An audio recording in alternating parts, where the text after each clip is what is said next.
हमने 12 से 17 तक का भी शासन देखा और हमने 17 से 22 का भी देखा। हम जो राम को लेके आए हैं हम उनको ही लेके आएंगे। भाजपा ने जो सम्मान जाटों को दिया है वो किसी पार्टी ने नहीं दिया। पूरा जाट समाज इकट्ठा होकर आज यहाँ आया और वो बीजेपी को दोबारा लाने का काम खुल के समर्थन करेंगे। भारतीय जनता पार्टी को वोट देंगे। भारतीय जनता पार्टी के साथ जाट समुदाय का बीजेपी ने हमेशा सम्मान दिया है। जाट टोटल हमारा 100% बीजेपी के साथ था, बीजेपी के साथ है, बीजेपी के साथ रहेगा।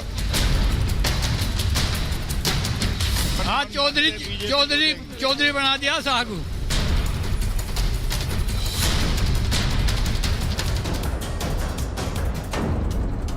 उत्तर प्रदेश में 11 सीटों पर होने जा रहे राज्यसभा चुनाव के लिए हलचल तेज हो गई है। समाजवादी पार्टी ने जहां 3 सीटों के लिए उम्मीदवारों के नामों का ऐलान कर दिया, तो वहीं भारतीय जनता पार्टी अभी नामों पर मंथन में जुटी है। 8 सीटों के लिए पार्टी 20 नामों पर विचार कर रही है। हालांकि सपा की ओर से चले जाट दांव से पार्टी के लिए मत्थापच्ची कुछ ज्यादा बढ़ गई है।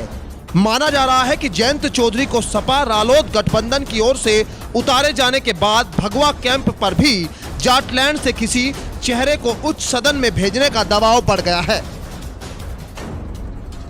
विधानसभा चुनाव में अखिलेश और जयंत की जोड़ी ने भाजपा का गढ़ बन चुके पश्चिम यूपी में चुनौती बढ़ा दी।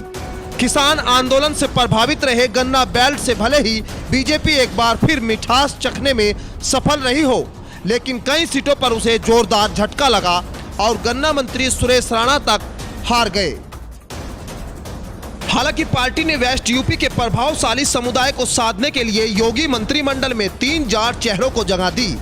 बागपत जिले के बड़ौद से जीते विधायक केपी मलिक, मथुरा से जीत कर आए लक्ष्मी नारायण और मुरादाबाद से भूपेंद्र सिंह चौधरी को मंत्री बनाया गया था। अखिलेश ने फेंका 2024 का पासा। पश्चिम उत्तर प्रदेश की राजनीति में वैसे तो विधानसभा चुनाव के दौरान सपा रालोद गठबंधन का शोर सीटों में नहीं बदला। मेरठ, मुजफ्फरनगर, शामली जिले में ही गठबंधन प्रभावी दिखा। वेस्ट यूपी के 14 जिलों में से भाजपा ने 70 सीटों में से 40 सीटों पर जीत दर्ज की। अब सपा ने रालोद अध्यक्ष जयंत चौधरी को राज्यसभा भेजने का फैसला कर 2024 को लेकर पासा फेंका है। हालांकि यह कहना काफी मुश्किल है कि 2024 तक यह गठबंधन कितना कारगर होगा। राजनीतिक जानकारों की माने तो सपा जयंत को राज्यसभा भेजकर समुदाय के सम्मान के रूप में पेश करेगी और भाजपा इस नैरेटिव के पीछे रहना पसंद नहीं करेगी। इसलिए पार्टी में जाट चेहरों पर भी मंथन चल रहा है। जाट मुस्लिम समीकरण साधने की उम्मीद। चौधरी चरण सिंह के समय में वेस्ट यूपी में जाट मुस्लिम समीकरण काम करता था, जो धीरे धीरे टूट गया। लेकिन इस विधानसभा चुनाव में यह समीकरण बनता दिखा और इसी का नतीजा रहा कि रालोद 1 सीट से 8 पर पहुंच गया। इनमें से 6 सीटों पर 2017 में भाजपा जीती थी। इसी समीकरण को 2024 में दोहराने की उम्मीद और जाट मुस्लिम समीकरण के सहारे सपा रालोद गठबंधन 2024 के लोकसभा चुनाव में भी भाजपा के सामने चुनौती खड़ा कर सकता है। गठबंधन की एक शर्त राज्यसभा चुनाव भी थे।